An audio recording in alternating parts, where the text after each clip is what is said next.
Hey everyone, welcome to Massachusetts Sports Central. This is our NFL Power Rankings for Week 16 of the season.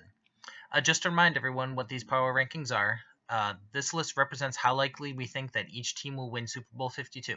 It is not an ordered list of the best teams necessarily. It also isn't a random list based on who beat who last week. So basically, this list should be less reactionary than many of the other types of Power Rankings you see. There are only 15 teams still alive for the playoffs, so they're going to be the top 15 teams.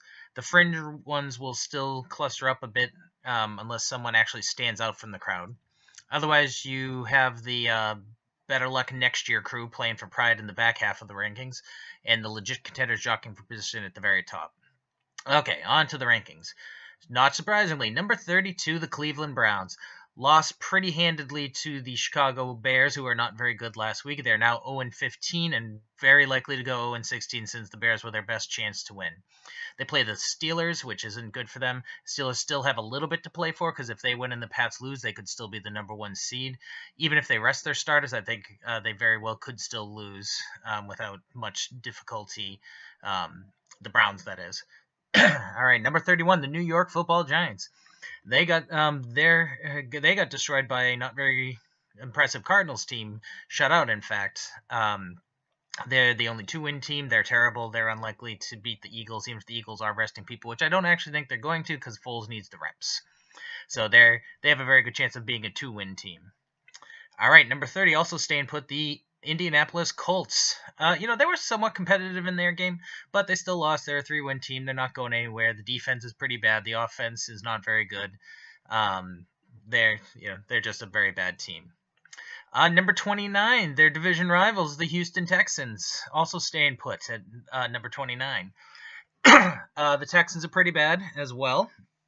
They've been, their things are more closely tied to injuries, as I've mentioned before. I think they actually have they have the best chance of being the bounce back team next year because they only have 4 wins. There's a decent chance they're only going to have 4 wins. Though they play the Colts in the season finale, so maybe they get to 5.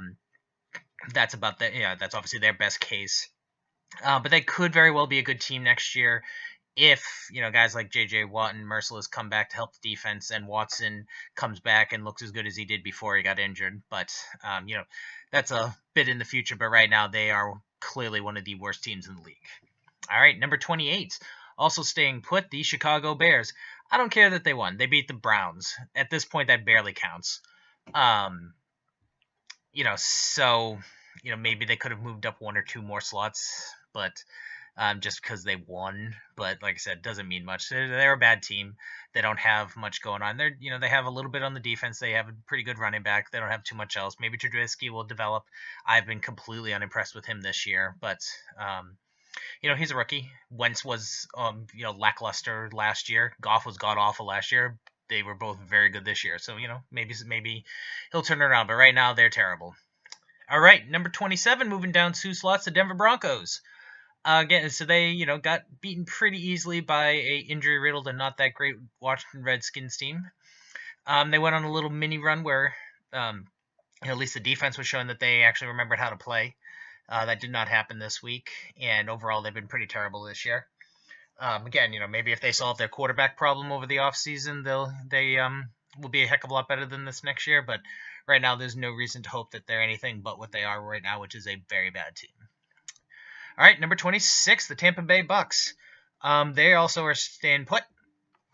So far, only one team has switched positions from last week. The Buccaneers. They're just not very good. They've hung in the game here or there against a decent team. They really should have won that game against Carolina, but they're not a good team. Carolina's a pretty decent team, so they blew it in the end and they lost a game that they easily could have won. Maybe I could have dropped them for the loss or moved them up a little bit just because they actually were very competitive with the good team. Kind of just had those 2 factors negate each other out. Number 25, moving up 2 slots, the Cincinnati Bengals. Again, bad team, but what I was impressed with is that they came out and they beat a decent Lions team that, if they had won, would have still been alive for the playoffs. Instead, they beat them And it wasn't particularly, they didn't blow them out or anything, but it wasn't, in the end, like they won by 2 scores, so it wasn't that close. And given the way they had come out the past couple of weeks and just essentially just rolled over and died, gotta give them a little bit of credit for not doing that again. So anyway, moving on. Number 24, the New York Jets, same slot that they were last week. Again, bad team. They're not going anywhere. Especially now that they have Petty. I mean, McCown actually had a really good year and, kept them competitive in a lot more games than I think anybody would have expected. Even the most optimistic person would have expected. Petty's pretty bad, though. In a league that has a lot of bad backup quarterbacks and a lot of bad backup quarterbacks who were forced to play a lot this year, Petty is probably among the worst of them. And that is saying something. So, I don't see them pulling up the huge upset against the Pats in Foxborough this week, but anything can happen. But even where they are now, like I've said this many times over the course of the season, they have definitely far exceeded what pretty much anybody's expectations were for them coming into the year. So good for them. All right, number 23 are one of our 2 big movers of the week, the Miami Dolphins, falling down 4 slots. So I said it last week, the only reason they were ranked ahead of a couple of the teams that they were was because they were mathematically alive for the playoffs in the AFC while those teams were eliminated in the NFC. So they were the lowest ranked still alive team last week, so now they're more where they belong, moving down a few slots. Again, bad team, don't have much going on. A few good players here or there, might be able to build on it next year, especially if Tannehill comes back. Tannehill's probably the biggest winner in this year's Dolphins because it shows that he actually does have some decent value to the team because Cutler basically led them down the tubes pretty badly. All right, number 22, moving down 2 slots, the Green Bay Packers.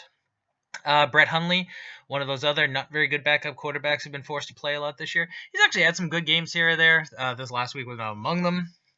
Obviously, Green Bay got shut out. Was bad conditions for offense, but the Vikings still scored 16 and shut them out. So at Lambeau. So we'll see you next year, Green Bay, with Aaron Rodgers. You'll be a lot better. Hopefully, you can tinker a little bit with the team, so it's not just people praising him for doing crazy stuff to like pull out a game here or there. This is not a good team overall. So, obviously having a league quarterback will bring any team up a bit, but you got to have something else if you really want to be competitive. Number 21, the Oakland Raiders. Falling down 3 slots. Another loss, eliminated from the playoffs. They could place a little bit of a spoiler against the Chargers this week, but that's about as much as you can hope for. Carr wasn't as good this year. The offensive line wasn't as good this year. Lynch was overrated to start with. I believed that was going to be the case. Frankly, he met and maybe even exceeded my expectations for the year, and it was a fairly disappointing year.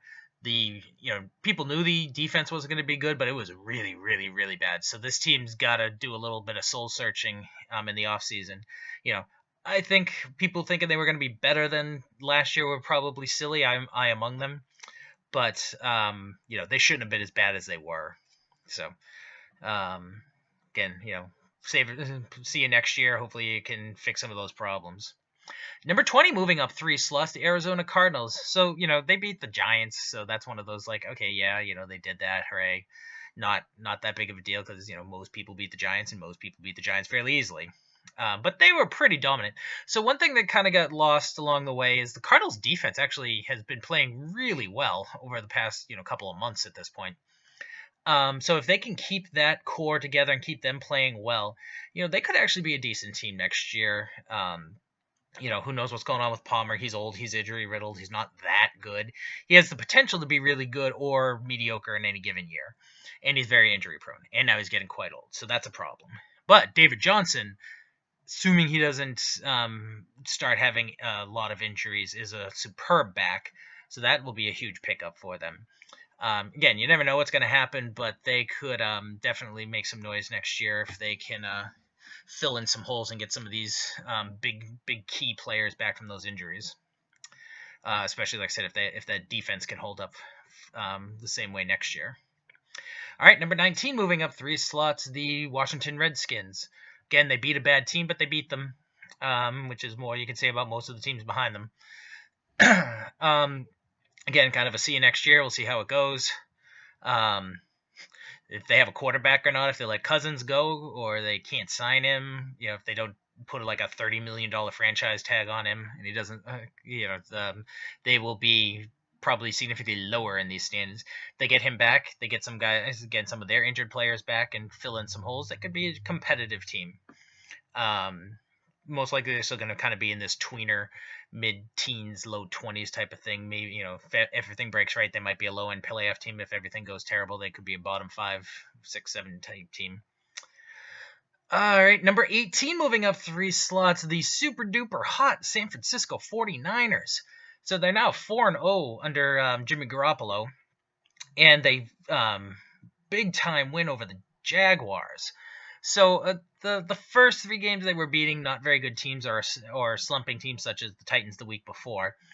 But win is a win in this case, like for a bad team getting that kind of momentum. But Jacksonville's actually pretty good. So the fact that they were able to beat them definitely makes it makes it a little more impressive. Again, they're not going anywhere this year. Obviously, they've been long eliminated from the playoffs. But there's definitely, I think they have a brighter future for next year and a better outlook than pretty much all the teams that are behind them, which is why they're this high. And obviously the fact that they have beaten 2 potential playoff teams the last 2 weeks. They beat the Titans last week, which eliminated them from the chance of winning their division and have them very precarious of not just missing the playoffs, and then beating the Jaguars last week, which knocked them out of any hope of getting a bye. Shows that they can actually play with the big boys. So they're going to be an interesting team to watch next year. All right, number 17, the Detroit Lions falling down 3 places. So that was kind of sad that they weren't able to beat like what seemed like a completely listless Bengals team the last couple of weeks beforehand. Because if they had won, they still would have been in the hunt for the playoffs. Very, very, very unlikely. But if things broke right, they at least could have been. They would still at least would have been alive. Now they've been eliminated. Good chance of being a 500 team at best. They're going to be a 9-win team if they can beat a crappy Rogerless Packers team, which I think they probably will. But they're nothing to write home about. All right, number 16, the other team that got eliminated from the NFC playoffs, the Dallas Cowboys, actually staying the same. They played against the Seahawks. They didn't roll over, but the Seahawks definitely took it to them, and they're eliminated now. I'm not surprised they fell off. I only predicted them to be a 9-win team, so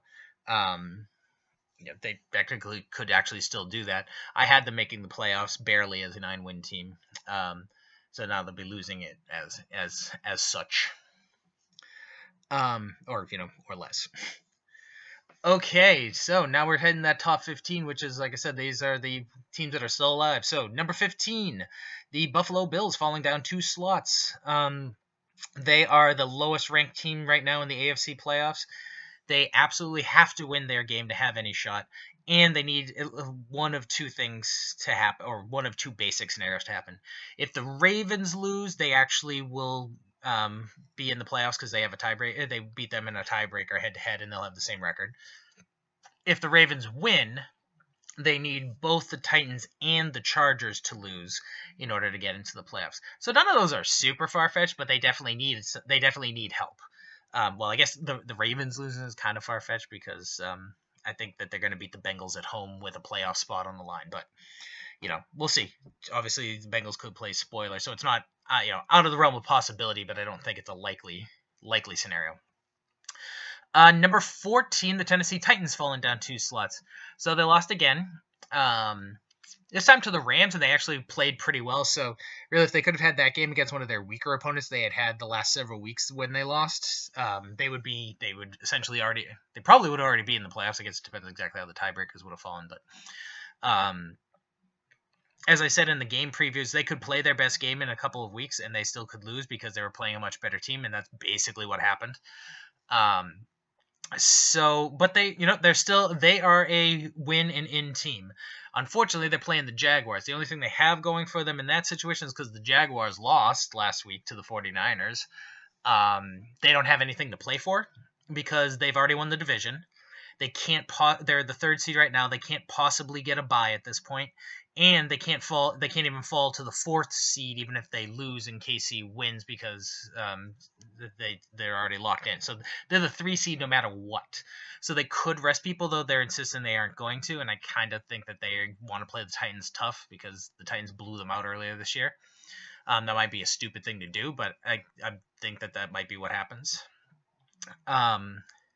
If not, like I said, they might have a chance, and if they win, they're in. But they definitely have the toughest game of the four AFC teams that are fighting for those 2 wild card spots.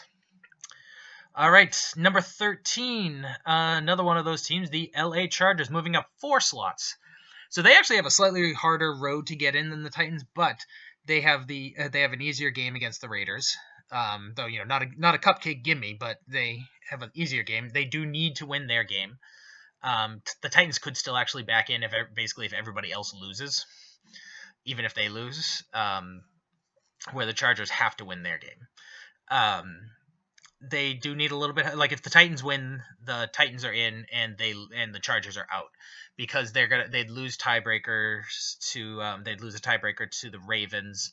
Where even if the Ravens lose and the Chargers win, they have the same record, so that's why that's the case. And if the Titans win, they would have a tiebreaker, so they would be basically the Chargers need to avoid 3-way ties, because they have a lousy conference record, which is the first tiebreaker when you have more than 2 teams tied. So like that's why the Bills can get in over them if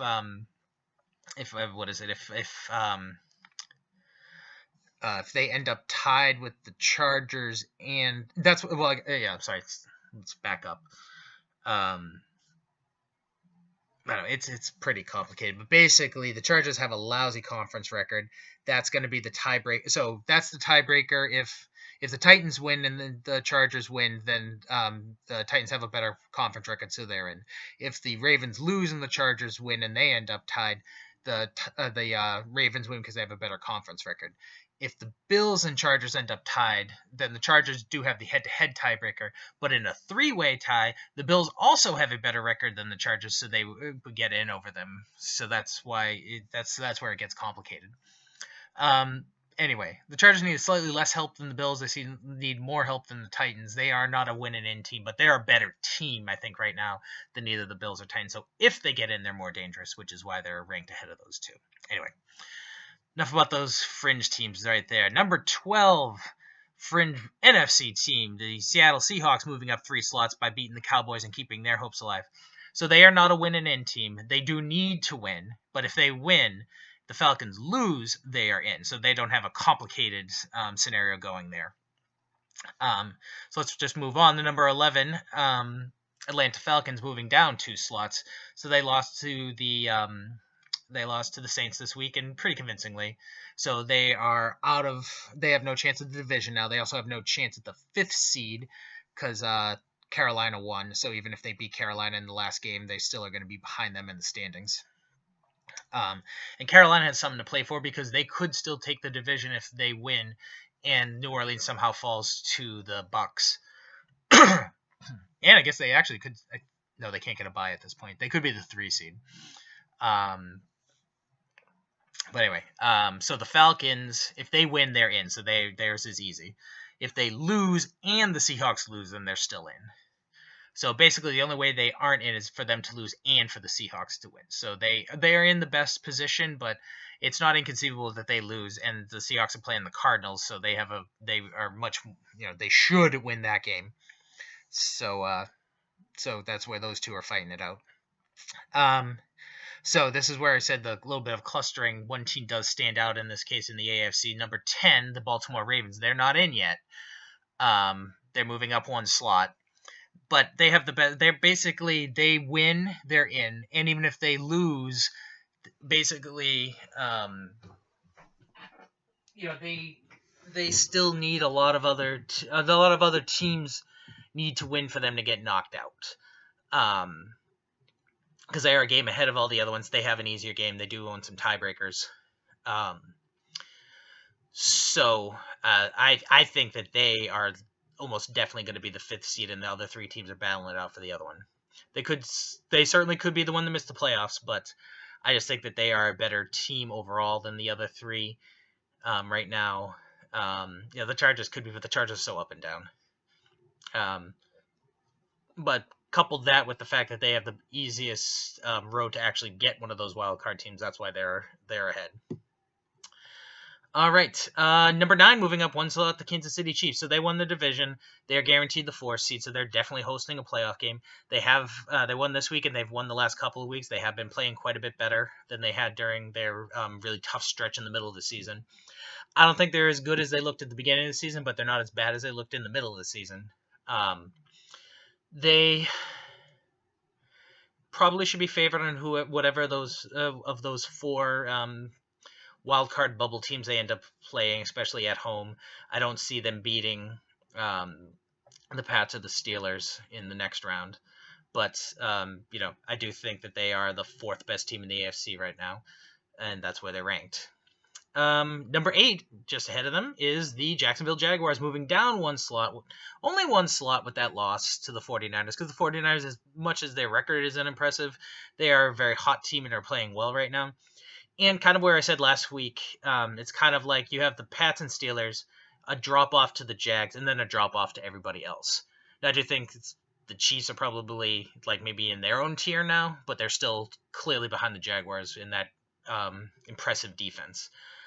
I think the Jaguars are going to host a game. They're going to host the weakest team of the AFC wildcards, and I think that they should win that home playoff game and move on. Most likely to play the Steelers, and they beat them pretty bad in the regular season. I don't think that should hold a hell of a lot of weight, but it could mean something. I don't think that they are going to win in the division round, but I do think they get to the division round. All right, number 7, moving up one slot, the Carolina Panthers. They won, but won ugly against a not good Tampa team. But they won. They're in the playoffs. They are no worse than the 5th seed. They could get as high as the 3rd seed, depending on if the Saints lose, they win, and I think the Rams would also have to lose.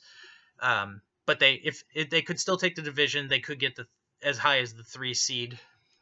So they are playing pretty well. They have a decent defense. When good Cam shows up, they can play with pretty much anybody. When bad Cam shows up, they'll get the doors blown off in the playoffs.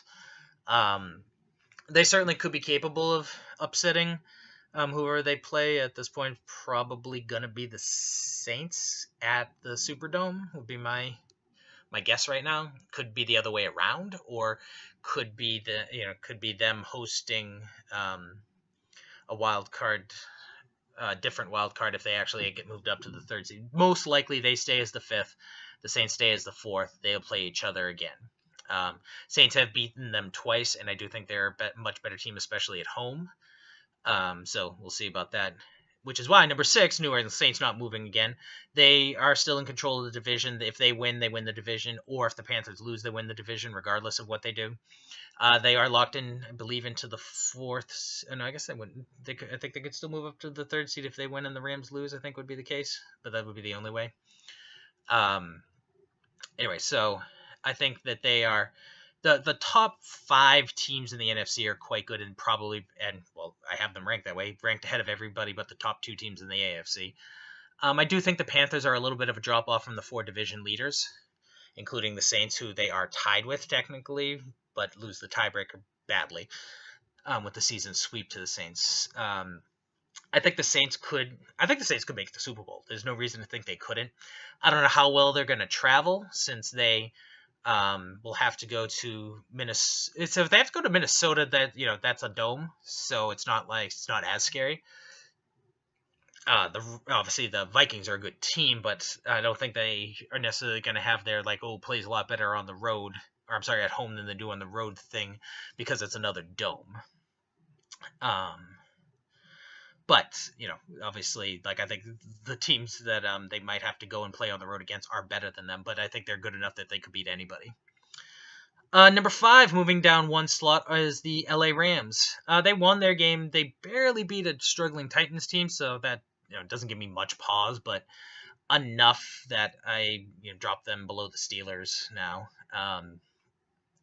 again, I think any of the top 4 NFC teams have a chance to beat anybody. Now, the interesting about the Rams, they actually have a very good road record. They were 7-1 on the road this year. Now, they didn't play any poor weather places, but if they have to travel to the Saints or travel to the Vikings, those are domes, so there's no reason to think that they are going to fall off at all because of that.